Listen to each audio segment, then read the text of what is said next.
From the beautiful Missouri Ozarks, it's P.I.D. Radio. Welcome. I'm Derek Gilbert. I'm Sharon Gilbert, and we are once again coming from our back bedroom. Mm-hmm. This will soon stop. Yes, we've got... Lynn is coming over today. An adventure later today as we assemble some office furniture, some chairs and stuff for the barn. We'll tell you more about that before the end of the program. We will indeed. Like I said, our good friend Lynn Shepard, who is very, very good about working with tools. Knows her way around a toolbox. Yes, so she's going to help us put together lots of furniture that we were going to repurpose, and we're still going to use a lot of used things, but you guys were generous, so we bought a few inexpensive things that just need to be put together. Found things on sale, and so we will take advantage of that. It's that time of year, so yeah.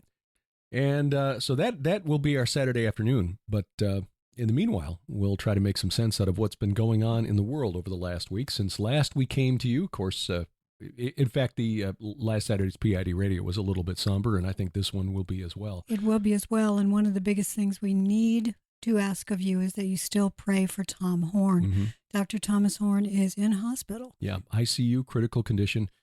Last update from the family as we're recording this on Saturday morning was about 12 hours ago, about 9 p.m. Central Time in the U.S., that Tom is resting comfortably. He's been getting more rest, which is good because before he entered the hospital on Tuesday morning, in the middle of a heart attack, they got him there just in time because they found a 100% blockage of the artery leading into his heart.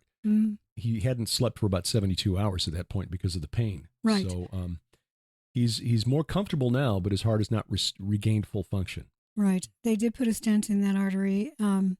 Coronary artery occlusion is a big deal. That's how your heart is nourished and given oxygenation through those arteries. So they're very, very important. But pray that the Lord will work with his heart muscle, with the cells, with the vessels, and clear the fluid from his lungs. There was fluid on his kidneys early on. I think some of that is better, but he is struggling. But, Tom, he doesn't want to stop serving.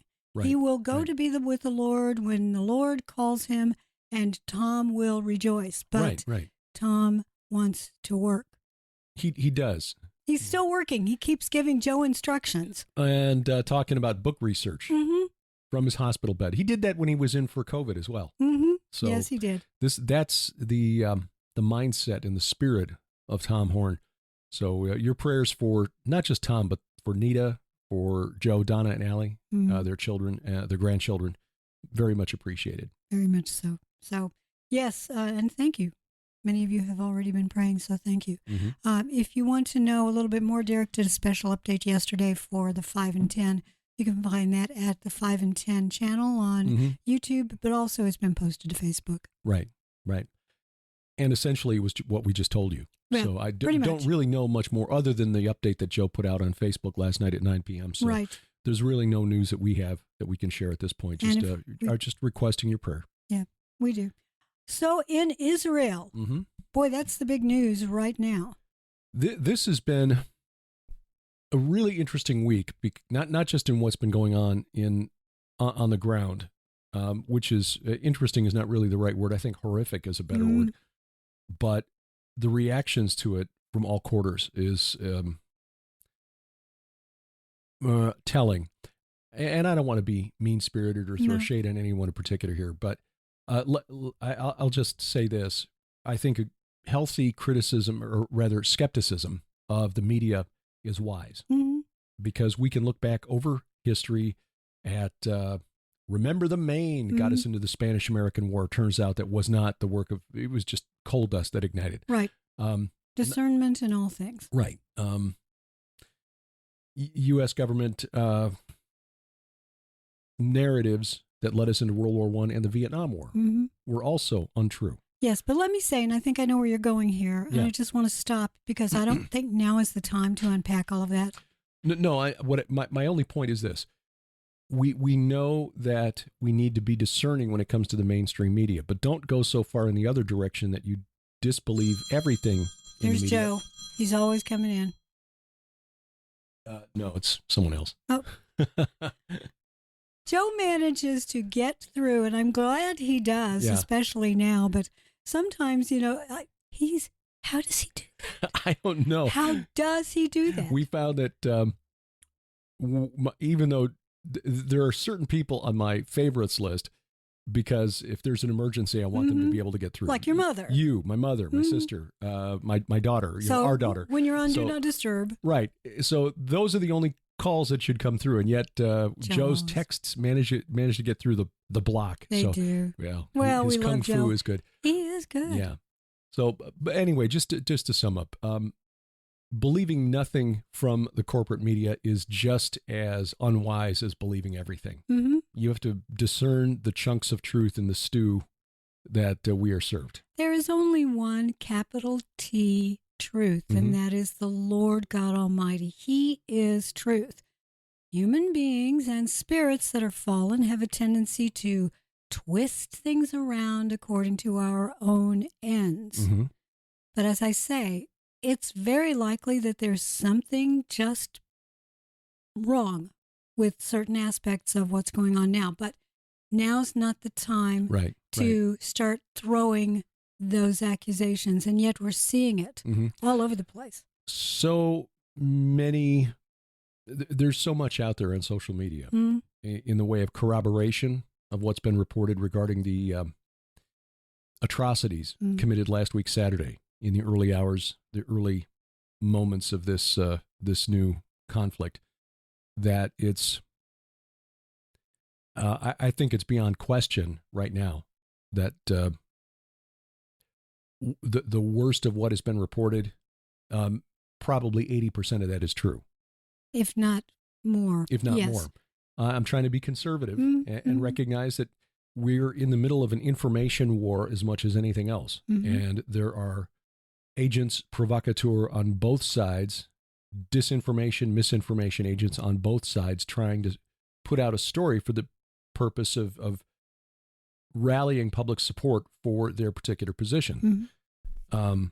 So this is, again, what I mean when I say we have to discern what is true.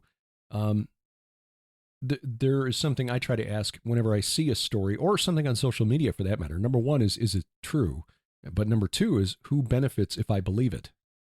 That is a great question to ask. Yeah, because that is behind a lot of what is put out on social media. Now, cyber war is not only hacking other people. Right. It's using propaganda. Right. So that is something that we have to negotiate. We also need historical context. 25 years ago, and I've told you this before, when we first met Avi Lipkin, and having seen his programs on Prophecy Watchers and seen some of his presentations and so forth, I thought, this guy's radical. Because I was coming from a mindset that had been shaped by the corporate media over decades before we ever met Avi, and before I ever did any reading on world history, but specifically on the history of relations between Islam and the West. When you start reading about what Islam really believes and how it's been lived out especially since the death of Muhammad. I mean, at the time Muhammad died, his armies had conquered Arabia.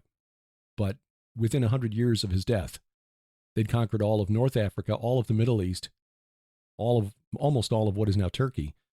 They'd crossed the Straits of Gibraltar and conquered all of what is now Spain. They'd conquered Iran, a good bit of Afghanistan, and gotten into northern India. That is not a religion of peace. That is a religion of conquest. And yet I see people on social media saying, well, it was a creation of the Roman Catholic Church. No. The church in Rome didn't have that kind of power then. It really wasn't until about 800 AD when Pope Leo crowned Charlemagne and then kind of elevated the status of the Roman Church by declaring itself the one who bestows kingship from heaven onto a human ruler, which is really an old Sumerian pagan idea. I know. Yeah. I know. Not enough time to get into all that. Right. But historically speaking, the relations between Islam and the West have been framed by violence. And we in the modern world, and me growing up, didn't think so because we'd not been taught that history. So over the last 25 years, having educated myself to that, when you look at what happened over the last week in Israel, it's shocking, yes, because it's astonishing to think that any human could do these things to another human, but it's because we're not wrestling against human opponents, principalities, powers, cosmic rulers over this present darkness. This really is a spiritual war. Which brings us to what we actually do, P.I.D. Radio. If you're brand new, yep. P.I.D. stands for Peering into Darkness. We try to find the spiritual cause behind the effect within the material world. And oftentimes we see that effect in the form of nation against nation, which is what Jesus said we would see. And historically, we have seen tribal warfare over and over and over. And that's essentially what's going on here. Mm-hmm. So I was looking this morning to see what the spiritual history is in Gaza. Mm-hmm. We have quite a number of references to Gaza and Ashkelon and that whole Mediterranean strip area in the Old Testament. Mm-hmm. And none of it's good with relation to Yahweh. In other words, those who lived there practiced religious rituals that were contrary to anything Yahweh ever commanded. Mm-hmm. In fact, they were all the things he commanded against. It's not unrelated, but when we read the end of sort of a summary of the wars of Joshua mm-hmm. for the conquest of Canaan, his war was summarized as being directed against the Anakim in the hill country of Israel and in Judah, and wiped out all of the Anakim. Only in Ashdod and Gaza and Gath did some remain. Mm-hmm. Those were the Philistine territories. Well, obviously what's going on over the past week is centered in Gaza and the Gaza Strip. Ashdod is now part of Israel, but that region is the very heart of what is going on and the violence that is being waged against Israel. Well, we all know about the various biblical references to the worship of Astarte or Baal in what we now call the Gaza Strip, mm-hmm. Palestine, ancient Palestine. That area was Christianized, many of them, mm-hmm. in the 1st, 2nd centuries A.D. Right. And by the 4th century A.D., Saint Porphyrius was the bishop. And if you read his the story of his life, you see that he sought permission from Constantinople to take down the pagan temples. Mm-hmm. Note that he sought permission from Constantinople, not Rome. Exactly. Which is my point exactly regarding... Thank you. Yes, he did.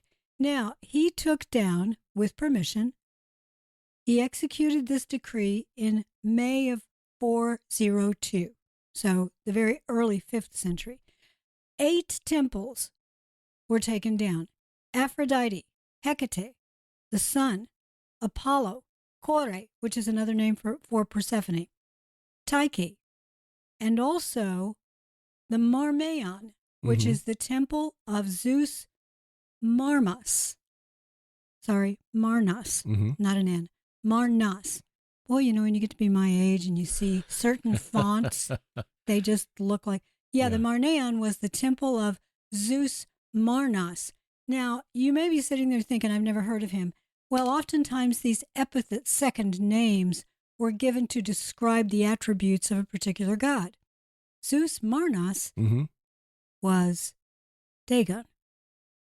Now, I'm reading an article, scanning it because I just discovered this just before we came in this morning, by Edward Lipiński, who wrote very, very influential paper on the abode of El, identifying Mount Hermon, but also in earlier texts, the mountains of Armenia as the abode of El, which is significant because, as I wrote in the Second Coming of Saturn, when you identify El as Enlil, but also the Hurrian deity Kumarbi, who was the creator god of a people called the Hurrians, who occupied what is now the Kurdish territories, northern Syria and Iraq. They originated near the mountains of Armenia. In other words, the mountains of Ararat. Northern Syria and Turkey. Northern Syria, northern Iraq, sorry. Oh, so southern yeah, Turkey. you said northern Iraq, and that kind of threw me. The Kurdish regions. Oh, okay. For some reason, I thought the Kurds were also in very, very southeastern Turkey. Yes. All right. So all of that area was Hurrian back in the day, but they originated on the plains of Ararat, below the mountains of Ararat. So if you identify El, I mean, that's just more identification that El was their god, Kumarbi, who was also Enlil, who was also Dagon, who was also Molech. It's all same entity, so different Zeus, names. who was the storm god. But this is the but.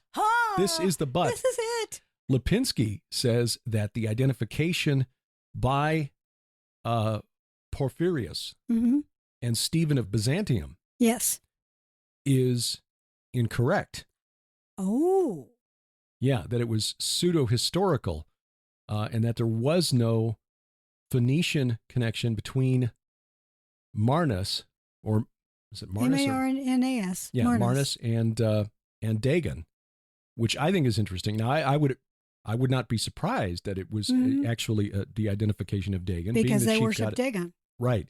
Who, again, is this entity, El, Kronos, Saturn, Kumarbi, etc. So when Greece came in, they just, flipped the switch. Right. And the Philistines, we know, also were active in the valley northeast of Aleppo. Bakah? No, not Bakah. That's southeast. It'll come to me. Yeah. But anyway, there was a small kingdom there around the time of David and Solomon called Palestine or Walliston, same people, but basically from the Aegean. The meaning of the word Marna, according to, he does say that there's an inscription to Zeus Marna that was found in the Horan, Hauran, which is in ancient Bashan, basically. The name is attested in Nabatean inscriptions of the Horan. The name appears to come from a patronymic meaning to grasp or to grab.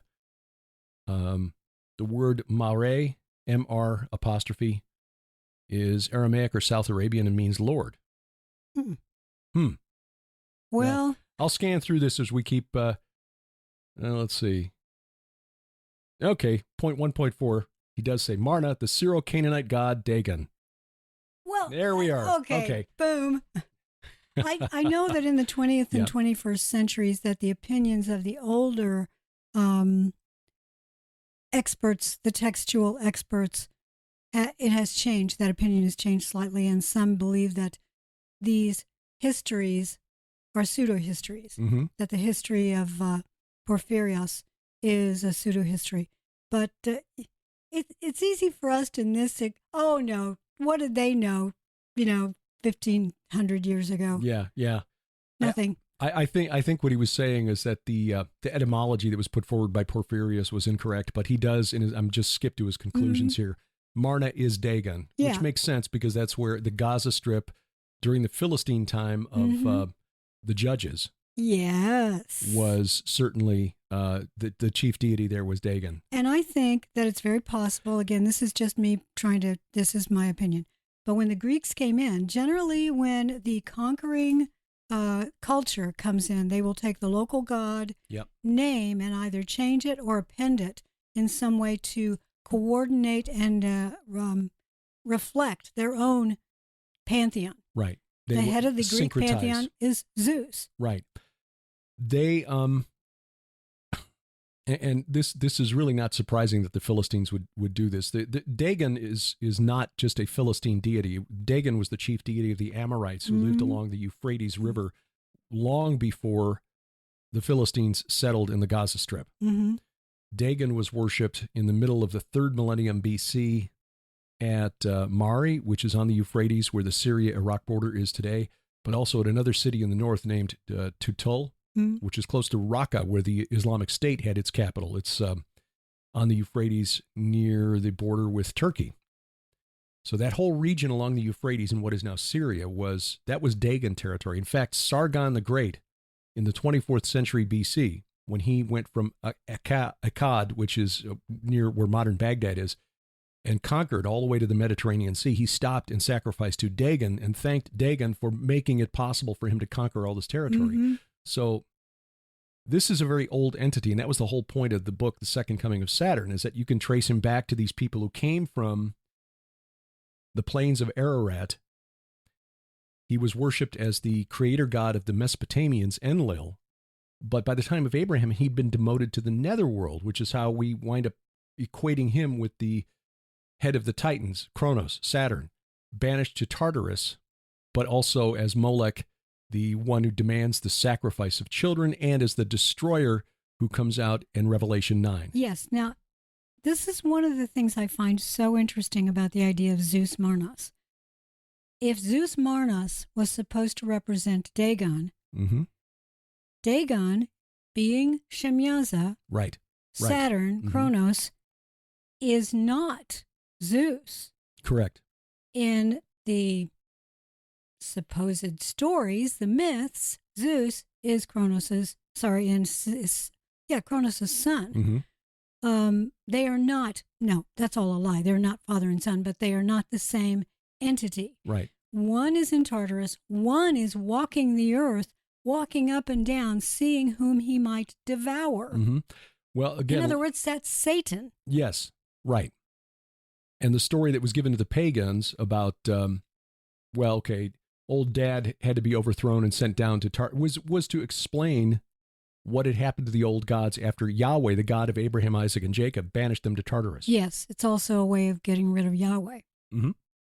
Right. Oh, I'm the one who did that. Let's retell the story, but write Yahweh out of it. Mm-hmm. Fake news. Yeah. It's all fake news. So this is the pagan history. Now, I mentioned other temples, Aphrodite, Hecate. Those are both representations. Kore, Persephone. Persephone is a dying and rising grain goddess. Mm-hmm. The idea here is that she is married to Hades. Mm-hmm. Unwillfully, she was kidnapped. But she has a great deal of power in the underworld. Aphrodite is Inanna. Mm-hmm. Hecate is an aspect of Inanna. Mm-hmm. Persephone is an aspect of Inanna. Yeah. Persephone is Kore. That's just a different name for the same exactly. entity, right? I just mentioned that. Yep. Apollo, well, he's a very interesting deity in that he's all that in a bag of chips. He is supposedly part human, depending upon the myth.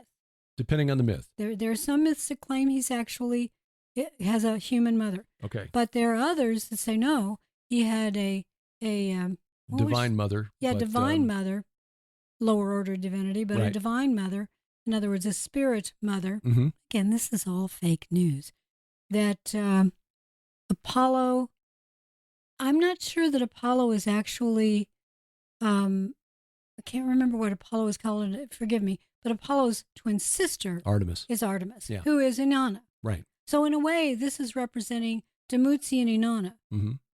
Even though Dumuzi wasn't Inanna's sibling, right, they were sort of a couple. And the Dumuzi part, rising and dying. Mm-hmm. Adonis in the Greek pantheon equated to Dumuzi. Yes, exactly. Who mourns for Adonis, that famous poem by Lord Byron, I think. Mm-hmm. This is sort of a picture of the worship history of this region. Yeah. Now, it doesn't mean that this region stands out relative to the rest of Canaanite lands. Canaan, the sons and the descendants of Canaan, Canaan, they tended to worship all sorts of deities. They did. And you made a really interesting observation that I wish I had known before. Well, maybe it is in The Second Coming of Saturn. I've reached that point where I can't remember what I wrote and what's in the book and what's not. That's why I have to reread I'll have my to look it up. books. But the name Anakim, there's a belief that in Hebrew it derives from a word that means long neck. And so the Anakim were really tall, and so they're long necked. It's actually derives from a proto-Greek word, wanox or anax, A-N-A-X, which means high king, as opposed to basileus, which means lower king. Mm-hmm. So you've got a bunch of basileai and then one anax. Mm-hmm. Agamemnon in the Trojan War was the onyx of the Greek. Mm-hmm. Zeus in the Greek pantheon was considered the onyx, and then the lower kings were Basileus, which is, as you mentioned, where we get basilisk. Mm-hmm. Anyway, and basilica. And basilica. Oh, yeah. Mm-hmm. Very interesting. Anyway, Anakim were then people of the high king. And who then would be the high king of the Anakim? We look at the Ammonite pantheon, the neighbors, one of the neighbors of the Israelites to the east in what is now modern-day Jordan, around Amman, Jordan. Their chief deity was named Milcom, which just means king. Mm-hmm. Scholar within the last 10 years did a study and determined that Milcom was just their title, king, for the chief god of the Canaanites, El, who was Kronos, Saturn, Molech, Kumarbi, Enlil, et cetera, et cetera, et cetera. This entity that we're talking about, Dagon, was the high king of their pantheon. So I'm wondering, and you're the one who pointed this out, is it possible that the Anakim were worshiping El? I think that's very possible because we see this the Israelites returning to this worship again and again. The golden calf, I would argue, was I used to think it was devoted to the moon god Sin, and that's possible because the crescent moon looks like the pair of bull's horns, and Sin's one of his epithets was the frisky calf of heaven. Mm-hmm. But the main epithet of the creator god of the Canaanites was Bull El. And when Jeroboam split the northern tribes away from the tribe of Judah after the death of Solomon, he set up golden calves at Dan, which is at the foot of Mount Hermon, the abode of Bull El, mm-hmm. and Beth El, the temple of El. The Israelites kept being drawn into the worship of this particular entity. So the worship of Dagon by their next door neighbors, the Philistines, shouldn't be a surprise. Same entity, different names. And Marna, this deity who was worshipped in the classical era, according to Edward Lipiński, between 450 BC and about 450 AD, so well into the Christian era, which is why the bishop of Gaza, Porphyrius, was wanting to destroy the temple. Well, here's what's really interesting about the name Canaan. This is the son of Ham, and he was cursed by Noah. Cursed be Canaan because of Ham's behavior. So all of these tribes descend from this one cursed individual. The name probably means lowlands, but there's another aspect to it in Phoenician. The name in Phoenician actually refers to purple.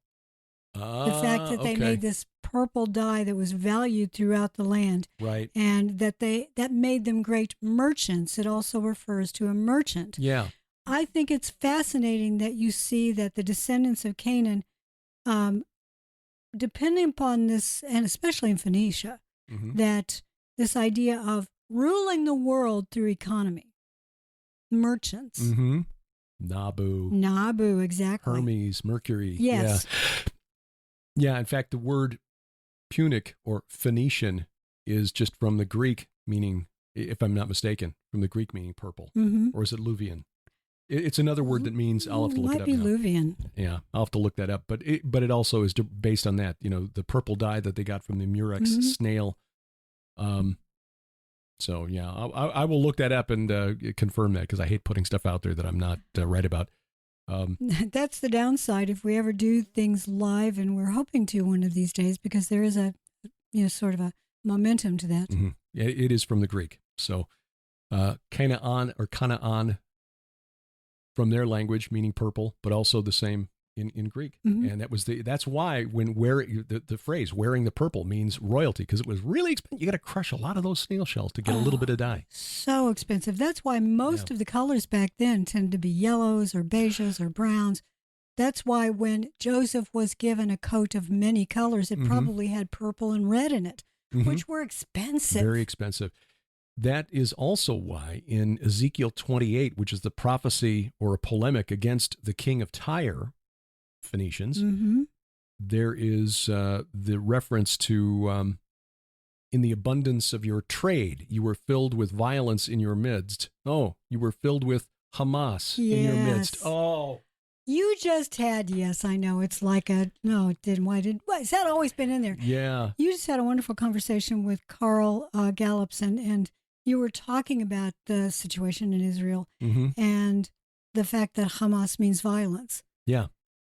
And the very first occurrence of that is in Genesis 6, verse 11, which is ironically God leading up to the flood of Noah, because the earth was filled with Hamas. With violence. And yesterday, according to the former co-founder of Hamas, a guy in exile, calling for a day of Al-Aqsa flood. Yeah. I know. The irony is not lost on me. Yeah.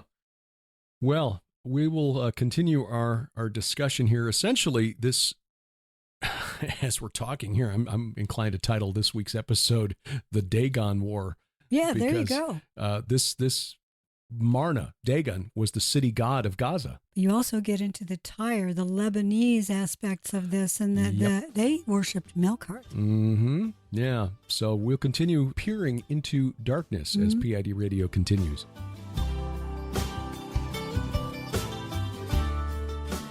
Hi, everybody. Believe it or not, this is October, and that means you get a brand new GHTV special offer. We're approaching Halloween, the time of year when the world around us is focused on ghosts and goblins and devils and demons. But they're real. They're real, and we'd like to give you good information about those entities with our October special. First, our book Veneration, where we analyze the ancient cult of the Nephilim, the origin of demons exposed in this book. Vicki Joy Anderson's important book, They Only Come Out at Night, about night terrors and sleep paralysis. You need this book at home for your kids and grandkids. Trust me, it is a great book. And 7 hours of audio interviews with the late Dr. Michael Heiser about the nature of the unseen realm. Oh, this is a collector's disc. It really is. Altogether, these 3 items purchased separately, worth $65 during the month of October, just $35 plus shipping and handling. Take advantage of this because this is good, solid, scholarly information, especially the content from Dr. Heiser. It is, and particularly this month, you want to be armed with the truth when your family asks, what about witches? What about wizards? What about these things at Halloween? What do we do with this? It's a time to teach. Absolutely. Take advantage of our October special offer, Veneration, They Only Come Out at Night, and The Unseen Adversary, yours for just $35 plus shipping and handling only at gilberthouse.org/store.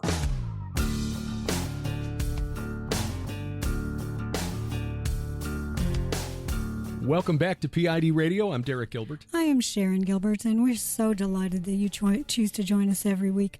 We have so enjoyed getting back to doing P.I.D. Radio. It was the first thing we ever did.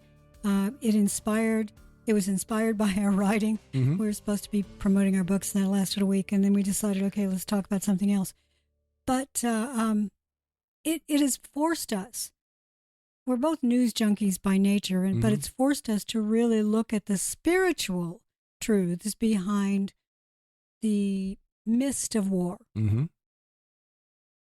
It is, as you termed it, theopolitics, which I think is a brilliant term that really applies here. If you're wanting to know more about the history of Islam, there are a couple of gentlemen who I've interviewed a number of times on A View from the Bunker. In fact, I'll link those in the show notes. You can go back and listen to those. Dr. Timothy Furnish, who got his degree in Islamic eschatology and breaks down the difference between what Shia Muslims believe and what Sunni Muslims believe. And then Raymond Ibrahim, who's an historian who's written several excellent books. His 2 most recent, I think, are just masterworks that should be required reading for anyone who's a little confused about why this fighting is going on. Didn't this all start in 1948? Wouldn't it just be solved if Israel restored the 1967? No, it would not. It would not. We've got 1,400 years of history to explain why that is the case. So Raymond's books, Sword and Scimitar and Defenders of the West, excellent reads, easy reads, and yet well-researched. Because he can read and speak Arabic, he goes back and reads Islamic historians, some of them writing contemporaneously with the men and the events they describe. So texts that are 1,000 years old, and he can Okay, here's what they were saying about what they were doing back in the day. Don't take your opinion of what was happening 1,000 years ago from a modern Western academic who's probably a Marxist. Mm-hmm. Most modern historians writing about, like Karen Armstrong has written a couple of very popular mass appeal histories of Islam. And I was reading one of her books, just trying to familiarize myself. Okay, what are others writing about, Islam? And I got to where I was laughing because Karen Armstrong, who is again, she's a mass appeal author writing about the history of Islam and making excuses for Muhammad. Mm. Well, they had to start raiding caravans and killing and raping, because how else are you going to make a living in 7th century Arabia? What?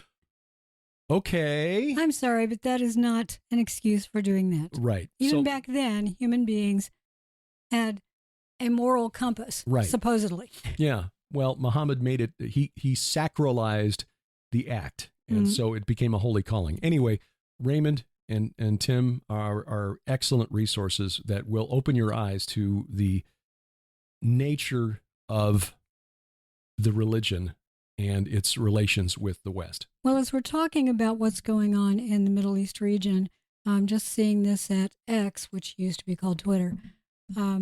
U.S. Civil Defense News shares this amongst other places that are sharing it. Russia conducts airstrike on U.S.-backed terrorist base in the Syrian territory of Idlib. It's interesting that this is a proxy war between Russia and the United States in many ways, in Syrian territory. The U.S.-backed terrorist base, well, Assad and Russia see them, the freedom fighters, if you want to call them that, the rebels, as terrorists. Yeah.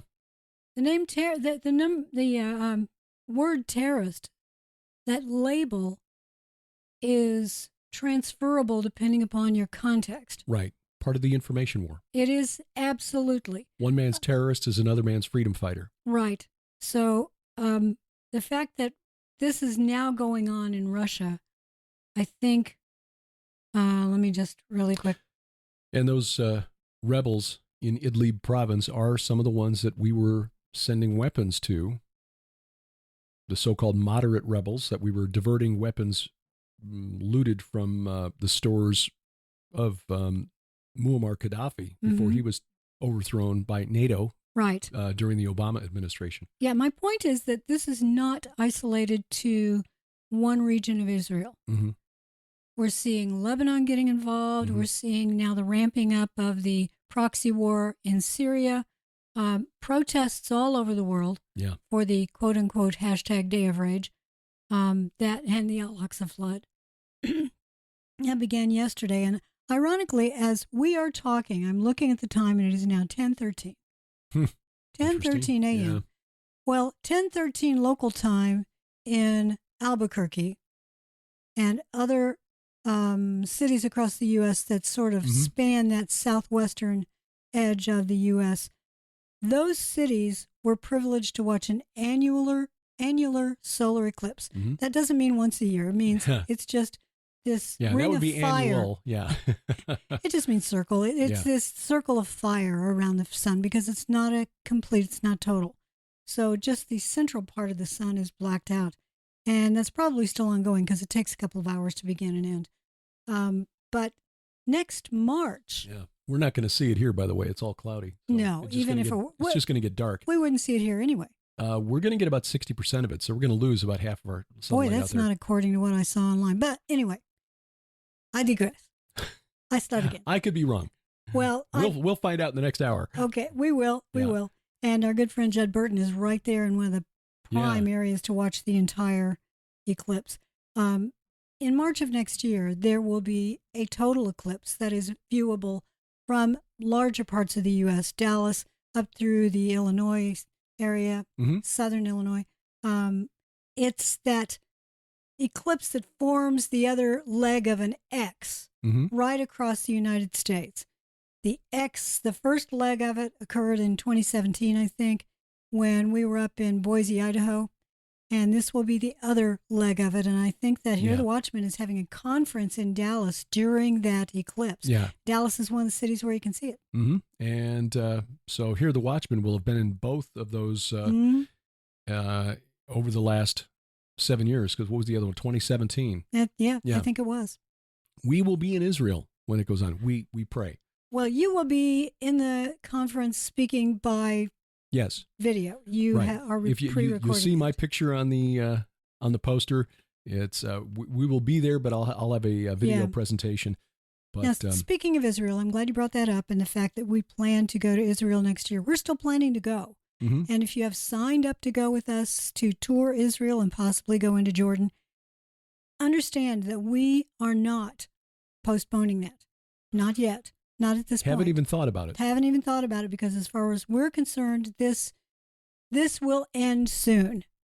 If we are wrong, and if by Christmas it is still going on, and I pray it is not, because this is killing and injuring many, many people on all sides. Mm-hmm. And the innocent people on any of these. And I'm sorry, but these are human beings. Yeah. And their peace, their livelihood, the children. The children especially. Yeah. The children especially.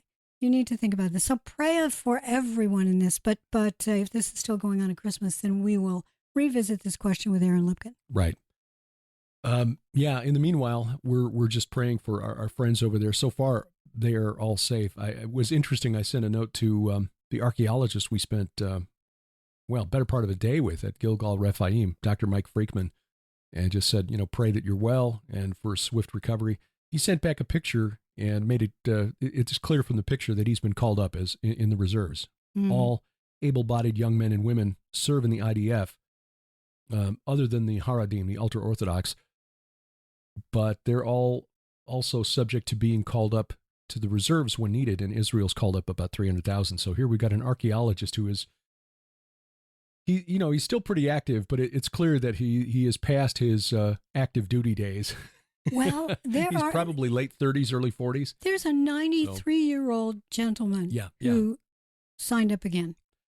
And he's in uniform, and he's got a weapon, but his responsibilities will be encouraging the younger soldiers as an inspiration, because he's a guy that... He was there in 48. Yes, as a very young man, he would have been there during the War for Independence in 1948. So that is his responsibility.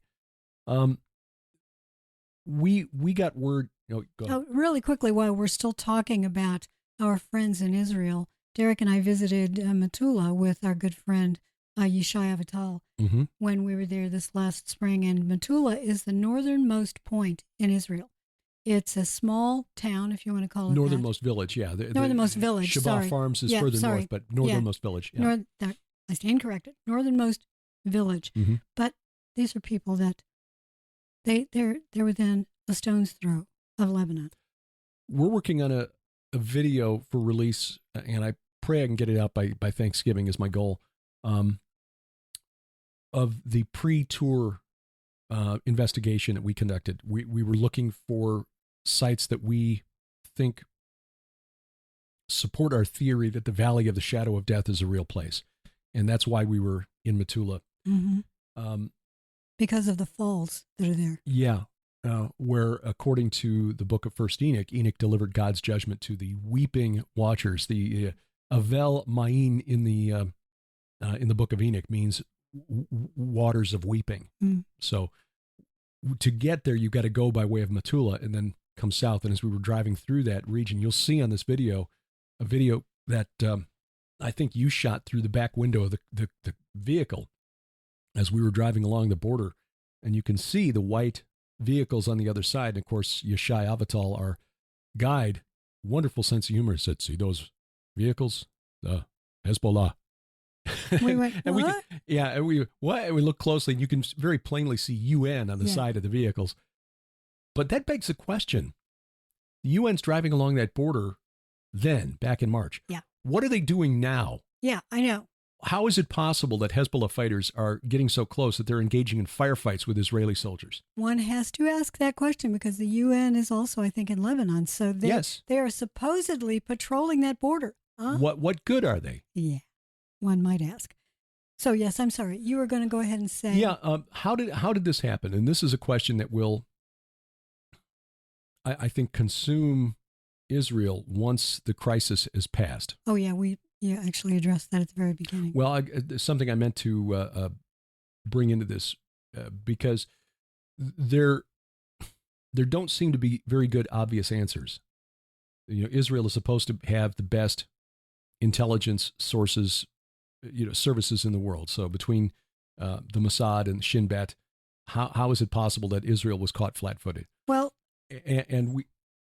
Go ahead. I was just going to mention the fact that some of the Hamas fighters who have been found on their bodies were papers that seem to indicate that this incursion was planned a year ago in October of 2022. Right, which just adds to the number of questions. It does, but it's also possible that was propaganda that was planted on them just in case. I have no idea. Right. We have to really be discerning about everything right now. And as we've seen, the media outlets that have been reporting on it, like Sky News yesterday was reporting on these documents and saying, look, we can't confirm, but it does look like they're legitimate, but we cannot confirm 100% that these documents are legitimate. Now, there was an interview given by an exiled Hamas official in Lebanon to RT, Russia Today, right, claiming that this had been in the works for 2 years and that only a small circle of Hamas commanders and Hezbollah commanders knew about it to try to keep it away from Israeli intelligence sources. They relied on low-tech means of communication. In other words, none of this was communicated over over cell phones or the internet. It was all handwritten or typed communications. It was all on paper, low-tech. Right. That goes back to Osama bin Laden, 30 or 20 years ago. Ostensibly, how they were able to fool American intelligence. Okay, maybe all that's true. Wall Street Journal reported this past week that Iran's hands were in this, that Iran financed it, helped Hezbollah and Hamas coordinate it, and gave approval for the attack 2 Mondays ago. The U.S. and the Israeli government officials are saying we don't know that for sure, probably to avoid what would come next if they said, yes, Iran was definitely involved, because then the next thing would be people saying, okay, go get him. Why aren't we going to get him? But here's how we were told by a young man who says he's got a source in intelligence services. Stefan Caraway of Fig Tree Watchers Ministries called yesterday and said, yeah, you can, give my name. He can't name his source, obviously. But what he was told was this. Israel had gone to depending on computer aggregated, AI-controlled surveillance of the Gaza border, rather than having soldiers in towers looking at scanning the horizon to see if there was anybody. School. Yeah, old school surveillance methods. And I suppose you can understand why. Those towers are up there. They're isolated. They're vulnerable to snipers, to drone attacks, and so on. Easy to become complacent. Yeah. When the things have been fairly quiet for the last couple of years, and again, this Hamas official talking to RT said that was by design, to fool everybody into thinking we were actually worried about governing the people of Gaza.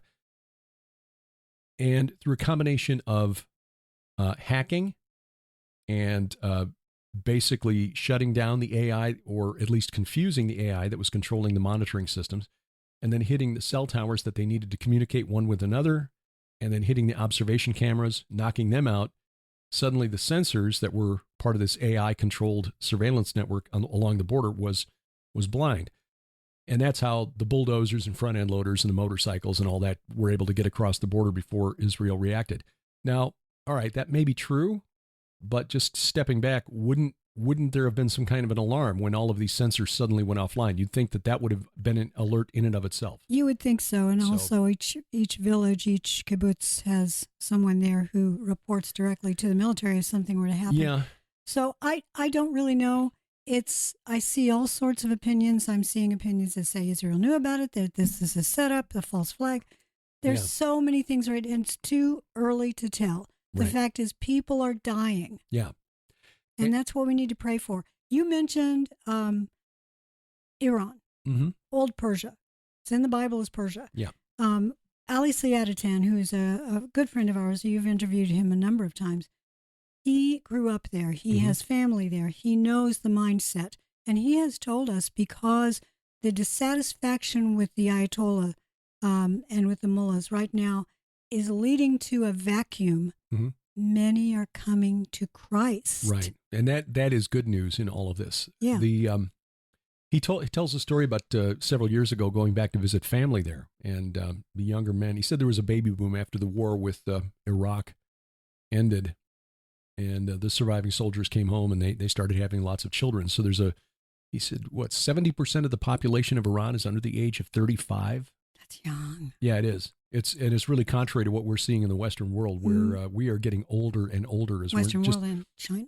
Yeah, and China too. Yeah, China just had just saw this story yesterday. I flagged it to talk about on Monday. The record low number of births, even though they've lifted the one-child policy. It's difficult to turn that trend around, especially as the population gets older. It becomes more difficult to have babies, even if you want them. So, but in Iran, they've got a lot of young people, and in talking with, he lives in Toronto now. So he's back there visiting, and these young guys are coming up to him and saying, now, wait a minute, you're telling me that we, and other than North Korea, we are the only country in the world that is isolated and standing alone because our leader has a personal grudge against the United States? And Ali's like, yeah, pretty much. So they're not liking that.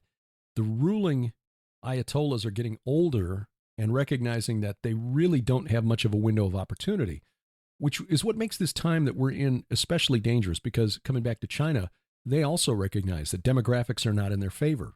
Their population is shrinking, and their pool of available men of fighting age is getting older, is shrinking.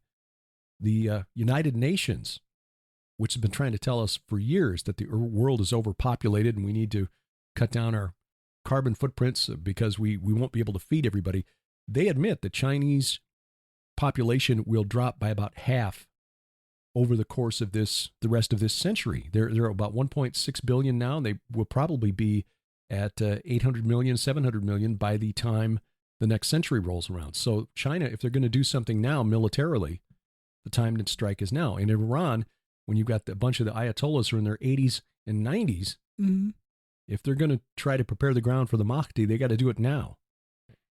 And that is kind of where things are, the reason for their timing, especially with the move to normalize relations between Israel and Saudi Arabia. The Saudis are the big rival for Iran. Oh, yes, very much so. And we could do an entire hour on what's going on in Saudi Arabia right now. Peering into darkness, the fact that we look at what the enemy is planning, the spiritual enemy, and how they're using human beings as shields and as their proxies against the war, in the war against Yahweh. The bottom line is we have quite a number of, in Matthew, in Mark, in 1 Timothy, where we are told that the gospel of the kingdom will be preached to all the world.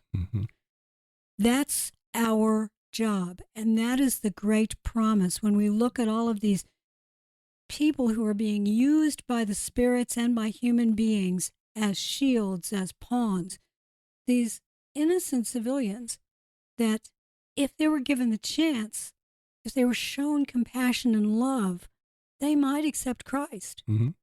But if all they see is your fist or your weapon or your hatred, it's unlikely that they will. And this is, I think, one of the reasons we see in 1 Timothy, and without controversy, great is the mystery of godliness. God was manifest in the flesh, justified in the spirit, seen of angels, preached unto the Gentiles, believed on in the world, then received up into glory. That's our job. That's what we're to preach. Christ crucified, risen, and coming again. Amen. And if we do that, then we can fulfill what was promised in Matthew and Mark. And that's, I think, one of the reasons in the book of Revelation we see these angels saying, look, just send us in there. Let us preach, because these humans are really bad at it. Yeah. Lord, what'd you create them for? They're like kids who just don't know what's important. Exactly. They're squabbling over marbles when they could have the kingdom. They are. As to what's going on in Israel, it is very important. It is. And it may be these may be the first battles in a final push in the war against Christ. Because the fallen realm know that we are living in it looks like end times. Looks like he could come back any minute. As Carl Gallup says, the most prophetic period of history since the first coming. Yes, it's exciting. Those people who say, I wish I could have lived in the first century. Well, you are. You are. Mm-hmm. It's just it's the repeat of the first century. I would say repeat of the first century BC. Yes. In a sense. In a sense. But we at least know. He's come once, we know. That's right. Over the last years, we've read more about the history of the Essenes and the history of their writings. And by the way, this is a preview of what I'll be talking about for my presentation for the upcoming Skywatch TV virtual conference. Oh, yes. It's exciting stuff. They saw the world in such a mess that only God's direct intervention could fix it. That was a unique worldview in Jewish society in the first century BC. The Sadducees and the Pharisees, they both thought that performing the rituals, keeping the feasts, would eventually fix everything. The main difference between the Pharisees and the Sadducees is the Pharisees believed in bodily resurrection. The Sadducees did not. But they both thought, as long as we continue the temple service and do the rituals, everything will be fine. The Essenes were different in that they said, no, the direct intervention of God himself through his, and especially the northern Essenes around the Sea of Galilee, the ones who wrote that middle section of the book of First Enoch called the Book of Parables. They're the ones who saw that a chosen one, an anointed one, the Son of Man would come and bring justice to the world. And they were looking for his imminent arrival. And I think that those who believe that John the Baptist and the earliest Christians came from the Essene community are absolutely correct, because they were primed and waiting for the Son of Man. Mm-hmm. He's here. Messiah is here. Now, they misunderstood his mission. They thought he was going to punish the kings of the world then and establish the kingdom of David then. Didn't quite understand what his mission was. Right. But we're living through that again as we are looking for his imminent arrival again. Just like the Essenes in the first century, it's like, look, there's some rough times ahead. And, they had to live through in that first century BC. Let's see, the Parthians invaded.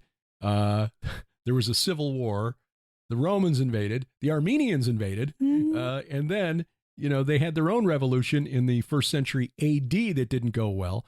So don't for a moment think when we say we're waiting for Jesus' imminent return, Messiah's imminent arrival, that we think that means we can just sit back and wait. Prepare, because Jesus told his disciples while he was with us that they would all suffer tribulation. So there will be rough times. Mm-hmm. But as you said, that's not the church being destroyed. It's the church being deployed. Absolutely. Be like Tom Horn, who is working right up until he's on machines right now, keeping his heart going. Yes. And we pray that the Lord weans him off those machines and gives him strength again, and he gets to go out and continue his work. But no matter what, Tom is looking at this and saying, I'm going to work every minute that I can. Mm-hmm. And I'm going to do what I've been called to do until I can't do it anymore. I physically cannot do it anymore. Boy, I tell you what, he's a warrior. That's what we are called to be, what Derek and I are trying to be. And many of you, and we just want to really thank you for the prayers for Tom Horn. Thank you also for your support and prayers for us. We could not do this without you. Amen. And those of you who have helped not only prayerfully, but also financially to help us to build the barn better. Mm-hmm. The barn is, as we mentioned at the very top of this, Lynn Shepard is coming over today, and we are going to unpack all of those things and put them together and try to get them all done. And I'll have to clean up a little bit so we can shoot a little video and share that, because Again, the furniture, these are discount finds. We're not going high end on this stuff. No, not at all. But it's going to look nice. There's some outdoor furniture that will fit really well with that barnwood look the paneling is giving it. And the cost was so good because it's, the end of the year of the garden season. So right. Things that were made to go on your deck, they're very beautiful. But so they when I less sit in that expensive. chair, will I be the wicker man? Oh, I hope not. No, me too. I don't. Yeah, no, I don't like that. Pray against Won't that. go that. Pray against that. Yes, but continue to pray for Tom Horn. And if you want to know more about Build Barn Better, you can go to gilberthouse.org/donate. Mm-hmm. And if you want to go to Israel with us and say, I'm going to stand with Israel and I'm going to assume we're going to visit next March, go to gilbertsinisrael.com. Mm-hmm. Join us and Timothy Alberino as we tour the Holy Land and take you to some of the megalithic sites there that relate to this long war against the principalities and powers.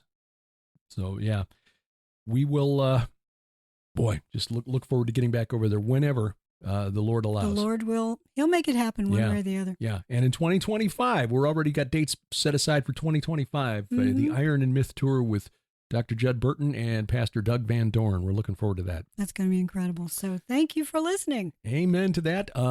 Tomorrow morning, the Gilbert House Fellowship, our weekly Bible study, we may do more on this spiritual war. We may. There's some verses that relate to Gaza, but also the Negev that may be relevant. So we'll see how we are led. And tomorrow night it is Iron and Myth, episode 22, as we talk about sorcery. Ooh, wonderful. By the way, Derek is going to be in North Dakota. Oh, yeah. Almost forgot to mention that. That's coming up in a couple of weeks. Give you a couple of days of quiet time to do some writing. A couple of days without me saying, honey, can you find the thing? By then, I should have my office back, and I'll just be really jumping in there. This will be the Pitchfork and Hoe Gathering in Valley City, North Dakota, the 27th and 28th. It doesn't mean bring your pitchfork and hoe and go after Derek. No. This isn't a thing to do that. No. This is not that last scene in Frankenstein. No. Yes. No, this is all about learning better farming techniques. It really is. It's homesteaders and small farmers getting together to discuss best practices, crop rotation, how to raise kids, by which we mean goats, and things like that. And I'll be speaking on Friday night about giants in the Bible and why they are important. And then on Saturday night, with Halloween just a few nights away, devils, demons, and dragons. Ooh, and you'll learn how to raise goats. That's right. Goats! More information on our app. You can find it on our free app, the calendar section. You can also go to the Pitchfork and Hoe Gathering page at Facebook. And until next time, I'm Derek Gilbert. I'm Sharon Gilbert. Bye-bye, everybody. P.I.D. Radio is an outreach of Gilbert House Ministries, released under Creative Commons Attribution, Non-Commercial, No Derivatives 4.0 International License. Follow us online, PIDradio.com, Twitter @PIDradio, or by downloading our free app, PIDradio.com/app or gilberthouse.org/app. Join us each week for our Bible study, the Gilbert House Fellowship.